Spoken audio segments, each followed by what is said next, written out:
가기사는 증시각도기. 안녕하세요. 증시각도기TV 시청자 여러분, 투자자 여러분, 도기마을 여러분, 청취자 여러분 반갑습니다. 11월 9일 수요일 아침이 밝았습니다. 한국 투자자들에게는 가슴이 설레이는 아침이 밝았고요. 전 세계적인 자산시장 흐름에선 하나의 큰 변화, 하나의 쇼크가 발생했고, 그리고 전체 자산시장 입장에서는, 금융자산시장에서는 큰 변화가 시작되고 있다라고 정리해 볼 수 있겠습니다. 그래서 전체 금융시장 입장에서는 끝을 보기 시작했다라고 지금 정리해 볼 수 있을 거예요. 끝을 봤다라는 것이고요. 그 다음에 이제 코인 시장 입장에서는 앞으로도 한 번에 끝나지 않을 일이 추가로 벌어지면서 쇼크를 먹었고, 이 쇼크 과정을 통해서 살아남을 코인과 죽을 코인들이 검증이 될 것이다 라고 보여집니다. 자, 그리고 한국 시장에서는 원화가 초강세로 진입을 하면서 한국 시장, 한국물에 대한 기대감을 훨씬 더 키워주고 있고요.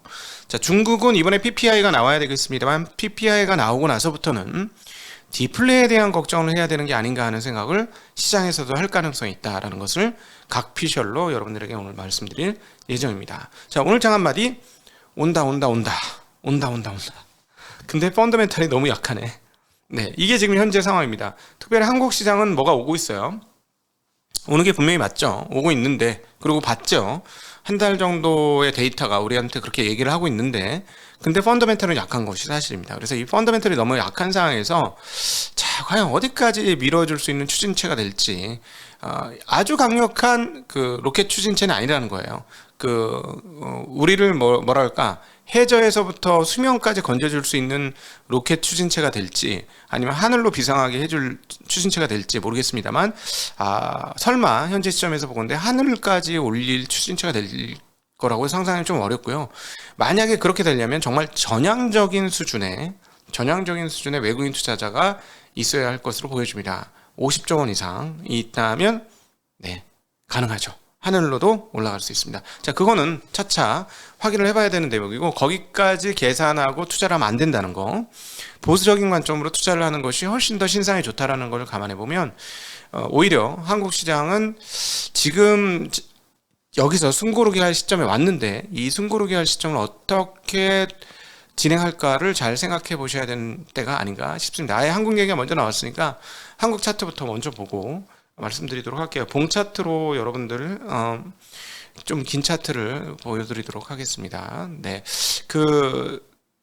지금 1년짜리 차트를 보면 이제 이해가 잘 안 되고요. 한 5년짜리, 3년짜리 정도 보면 이해가 되는데요. 아니요, 5년짜리. 자, 보세요.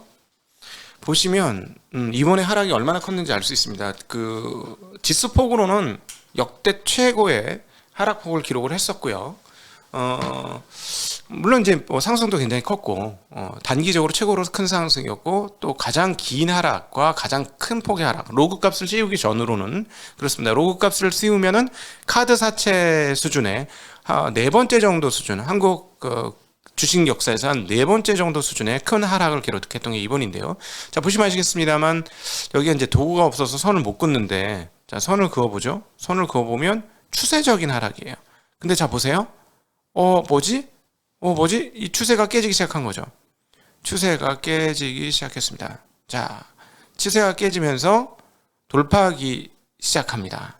지난 6월 달에 한번 돌파하려다가 실패했는데, 자, 이번에 진짜 돌파하려고 하고 있어요. 그럼에도 불구하고 워낙 하락 추세가 강하기 때문에 위에서 누르는 힘도 굉장히 강할 겁니다. 그래서 여기서 지금 조정의 위치에 왔어요. 그래서 조정을 할 것인지, 이 조정을 얇게 끝내고 반등을 할 것인지, 아니면 상관없어, 그냥 치솟고 끝낼지. 지금 우리가 이때도 보았습니다만, 하락폭이 크면 그냥 치솟고 끝납니다. 그런 경우도 가능해요. 지금 두 개가 다 열려 있는데, 어쨌든 지금 상황에서 하락 추세가 굉장히 강했기 때문에 한번 누를 것이다. 누르는 힘과 올리는 힘이 지금 싸움에서 경합하는 상황이 한국 시장에 벌어졌다.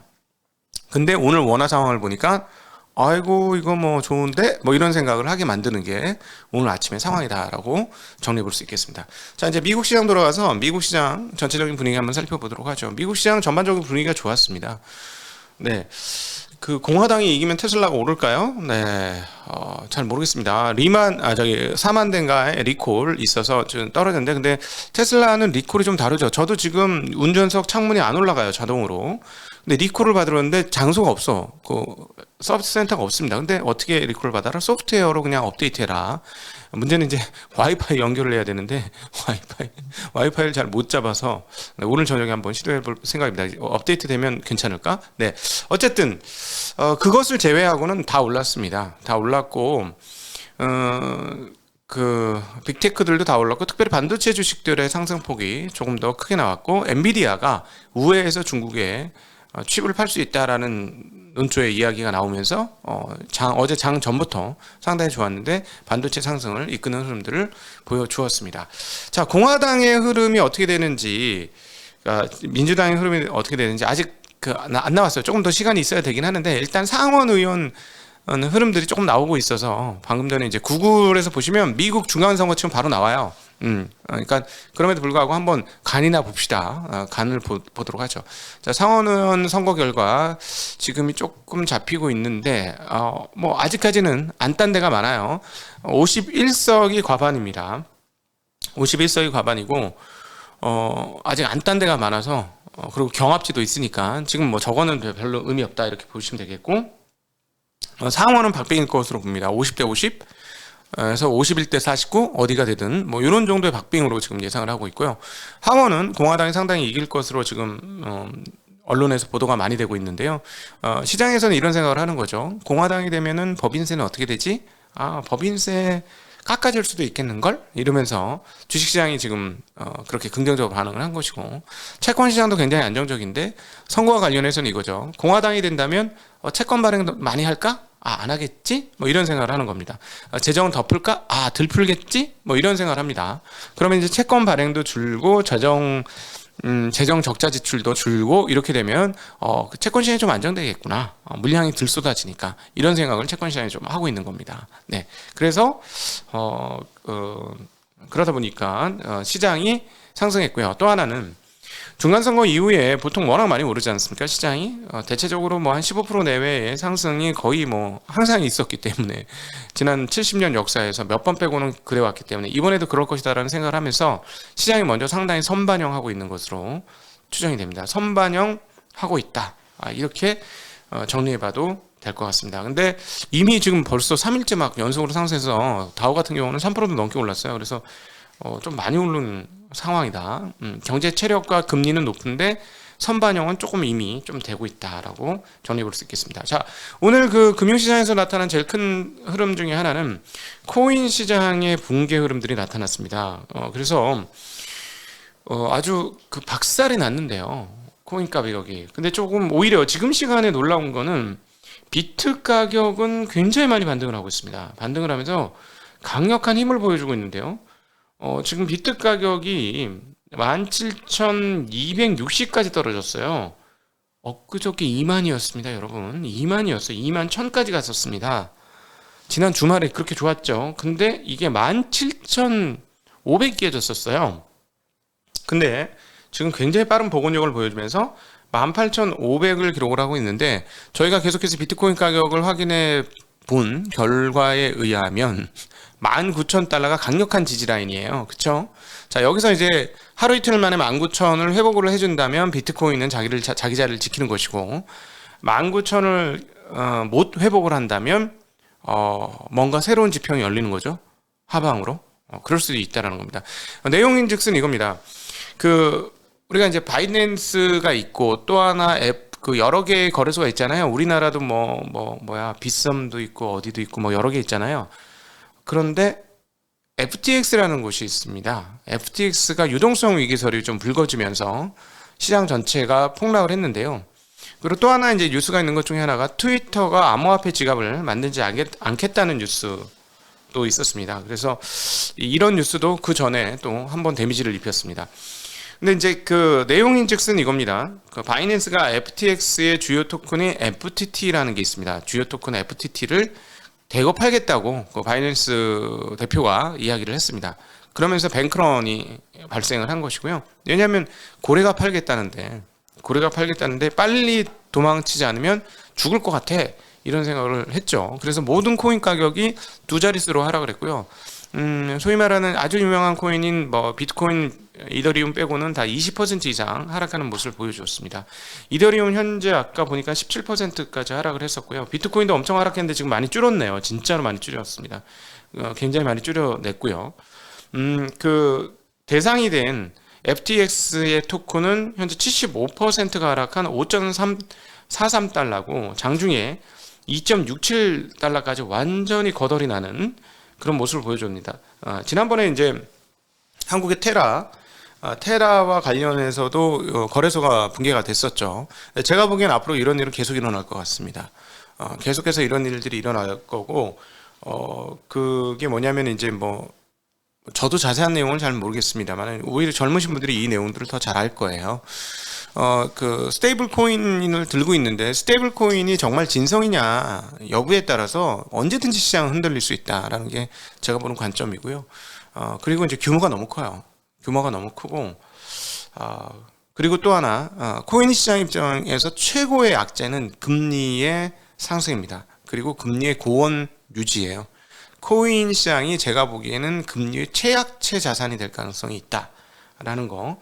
그 어떤 자산보다도 최악체 자산이, 인플레이션에 대해서는 강할 수 있는데 금리에 대해서는 최악체 자산이 코인이 될 것이다 라는 거 예전부터 좀 몇 번 말씀드렸던 것 같아요. 그 부분들은 여전히 살아있다.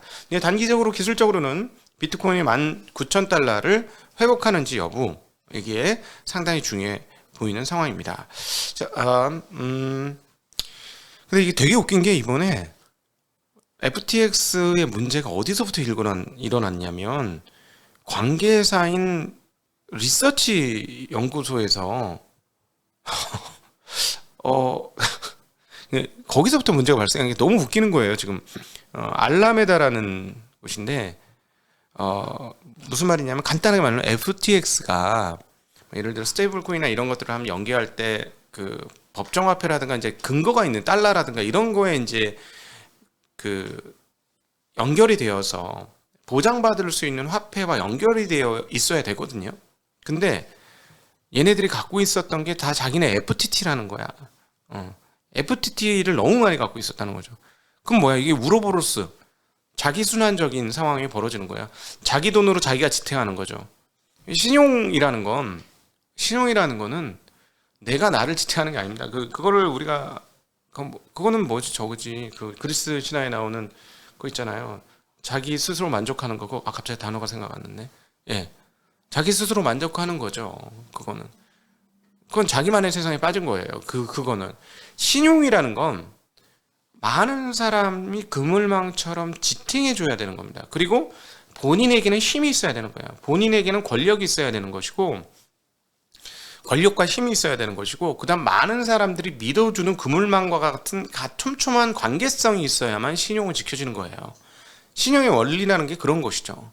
근데 자기 거를 자기가 갖고 있으면서 나는 괜찮아 이렇게 되면 안 되는 건데, 그거를 자기네 관계 회사가 얘네는 너무 자기 것만 많이 들고 있어 이렇게 보니까 이게 그걸 보고 바이낸스 사장이 오이씨 이러고 던진 그런 상황으로 유추가 됩니다. 젊으신 분들이 저보다 이거는 훨씬 더 잘할 것이고요. 아침에 이거 분석하느라고 안 하던 거 하다 보니까 시간이 좀 들었습니다. 참고로 이 신용과 돈에 관한 관계에 대해서 한국에서 제일 잘 얘기해 주실 분 하나를 섭외를 했습니다. 한국은행의 고문이셨던 차현진 박사님, 우리가 차현진 박사님 책을 통해서 많이 공부를 했었죠. 돈에 대한 그 설명을 해줄 수 있는 분이 많지 않아요, 한국에. 의외로 저는 굉장히 관심이 많거든요. 돈은 무엇인가요? 이런 질문하는 걸 굉장히 좋아해요. 돈이란 과연 무엇인가요? 근데 이걸 답변하기 되게 힘들거든요. 근데 차현진 박사님은 이 부분에 해줄 수 있는데 다음 주에 편성이 되어 있습니다. 촬영 일자가. 그래서 드디어 저희 채널에 한국은행의 그 유명하신 차현진 박사 모시게 되어서 정말 감사하고요.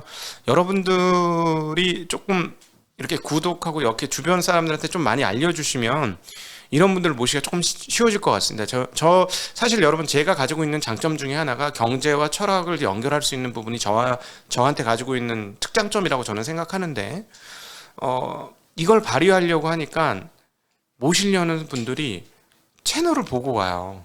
채널을 보고 와서 오면 되게 만족해. 오면 되게 만족하고 신나게 얘기하고 가셔. 근데 오질 않아. 그게 참 어려워요. 채널이 너무 작으니까 그런 좀 한계가 좀 있다는 거. 그래서 여러분 좀 많이 좀 알려주시고요. 저는 사실 막 이렇게 뭐 잘 되면 모든 게 좋겠지만 막 엄청나게 욕심 부리진 않는데 요럴 땐 좀 아쉬워요. 요럴 때 좀 많이 아쉬워서 여러분 도움이 좀 많이 필요합니다. 도와주시길 부탁드리겠습니다. 네, 채권 시장 상황을 한번 살펴보도록. 환율 상황 보죠. 자, 환율 상황. 한국 사람들의 가슴을 뛰게 하는 환율 상황들이 벌어지고 있습니다. 원화 환율이 1,400원이 아니에요. 1,390원도 아니에요. 1,375원입니다, 여러분. 와, 이게 웬일이야. 이게 웬일입니까, 여러분? 그죠? 깜짝 놀랐죠? 깜짝 놀랐습니다. 근데 우리는 이유는 알고 있죠? 이유는 알고 있습니다. 지금 하루에 지금 20원 가까이에요. 여러분, 이게 지금 미친 거지. 지금 미친 거예요. 미친 원화인데, 이유는 알고 있죠, 저희가. 그럼 외국인들도 우리가 생각했던 유추했던 그 과정을 인지를 했다면 급하죠. 마음이 급할 겁니다. 마음이 급할 거고, 주식시장 말고 이제 채권시장까지도 자금이 유입될 수 있을 것이다 라고 저는 개인적으로 생각을 합니다. 한국시장. 그럼 채권시장도 상당히 한국시장 안정이 될 터인데, 어제는 좀 안정되는 모습을 보여줬습니다. 어제 전반적으로 물론 콜옵션 행사하겠다라고 얘기는 했습니다만, 그럼에도 불구하고 가라앉지 않던 상황들이 지금 상당히 한국의 채권시장 입장에서는 안정되는 흐름들을 어제 보여줬다는 거, 아마도 오늘까지 이어질 가능성도 있다는 거. 그렇다면 그동안 말씀드렸던 장기 채권을 사라, 그리고 정기예금을 들라, 현금 가지고 있지 마라 라는 말씀을 드렸는데, 그 제안도 잘한 제안이 아닐까 하는 생각도 듭니다. 자, 여하튼 지금 이번에 되게 독특한 게 뭐냐면 위안화 약세예요. 지금 위안화 약세인데 원화 강세고요. 물론 N은 강세입니다. 그러니까 그 부분이 한 0.5% 더 먹였어요. 그러니까 오늘 달러가 한 0.5% 가까이 떨어졌고, 그리고 엔화는 그만큼 또 강세를 보여주었습니다. 엔화가 146엔대에서 145.68이고요. 자, 이렇게 되면 투기 세력은 아주 이번에 일본 시장에 작살 난 거지. 작살 난 거예요. 제가 보기에는. 그리고 유로도 페러티를 회복하고 조금 더 올랐고요. 자, 이 이유는 뭐냐면, 저는 이 이유는, 달러가 약세가 되는 이유는 끝이 보이기 때문이다라고 생각을 합니다. 즉, 금리를 올리는데 올릴 수 있는 폭이 이제 보인다. 끝이 보인다. 5.25? 알아. 5.25. 오케이, 알아. 근데 이제 5.5는 제가 보기엔 안 먹고 있어요. 소화를 안 하고 있기 때문에 5.5가 나오면 시장이 굉장히 충격을 받을 건데, 5.25? 알아. 근데 경기 나빠지면 5.0으로도 끝날 수 있는 거 아니야? 지금 이 생각을 지금 시장이 하고 있는 것 같다. 4.75는 그냥 매기면 되는 거고, 4.75는 다 먹었잖아. 다 먹었어.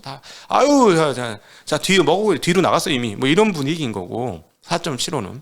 근데 5.0은 이제 소화를 시켜야 될 부분이 아직 있긴 하지만 이미 알고 있어 라는 게 지금 시장의 생각이다라고 보여줍니다.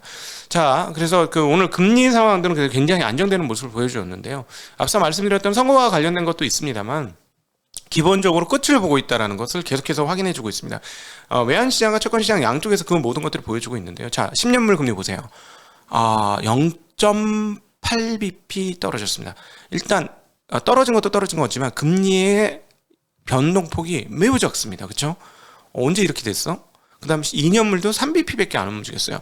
우리 요즘에 5bp 이상은 항상 일상이었는데 굉장히 안정되고 있다는 점 확인이 되죠. 30년물은 금리가 조금 더 올랐고요. 제 생각에는 장기물은 금리가 조금 더 올라야 될 것 같고요. 단기물은 이제 콜금리 따라서 계속해서 움직이되, 연말 기준금리와 내년 최종금리에 대한 생각을 단기물은 하고 있을 것이다. 자, 1년물에서 우리가 확인할 수 있는 대목은 연말은 4.75 또는 내년 초까지 4.75를 예상하고 있는 상황이고, 일단 4.5 확정, 4.75 할까 말까, 2년물에서는 4.7, 연말 기준금리 4.75 안 할 수도 있을 걸 하는 생각이 2년물에는 남아있다라고 정리해 볼 수 있겠고, 오늘 채권 시장에서 우리가 읽을 수 있는 대목은 대기 시장이 안정되었다라고 정리해 볼 수 있겠습니다. 자, 금 가격도 상당히 올라서 금 가격이 1,800달러를 1,700달러 중반대를 회복을 했는데요. 앞서 인사 발언에서 말씀을 나누었던 것처럼 금리 인상의 끝이 오는 것, 얘도 끝을 보고 있는 거예요. 금리에 굉장히 취약한 자산이잖아요. 금은 이자를 알을 안 까니까. 그런데 또 하나는 비트가 무너지자 금 가격이 상당히 올랐다는 거. 비트가 분명히 우리가 지난 2년간 지켜보건데 금이 상당 부분의 역할을 비트한테 뺏겼다라는 것을 우리가 느꼈죠. 근데 이번에 비트가 무너지자 금이 올라갔고, 그래서 만약에 비트코인이 19,000달러를 회복하지 못하고 밑으로 공간이 열리게 되면 금값에 주목을 해야 되는 상황이 펼쳐질 수도 있겠다라는 생각 해볼 수 있겠습니다. 자, 원유 가격이 하락을 했습니다. 원유 가격은 하락했습니다만 미국 CPI의 입장에서 보면 제가 보기에는 휘발유 가격이 훨씬 더 중요할 것으로 여겨지고요. 그러나 원유는 중국과의 연계를 생각하셔야 될 걸로 보여지는데, 자, 시주석이 중국 관련 뉴스. 올라프 슐츠 그 독일 총리하고 정상회담 했잖아요. 그 이후에 이렇게 발언했다고 합니다. 중국이 독일 바이오엔테크 백신 접종을 허용하겠다. 이게 중화 사상 아니겠습니까? 우리 좀 도입 좀 해주세요가 아니고 너희가 와서 우리한테 백신을 팔겠다고? 그래, 우리가 허용해 줄게, 해봐. 뭐 이런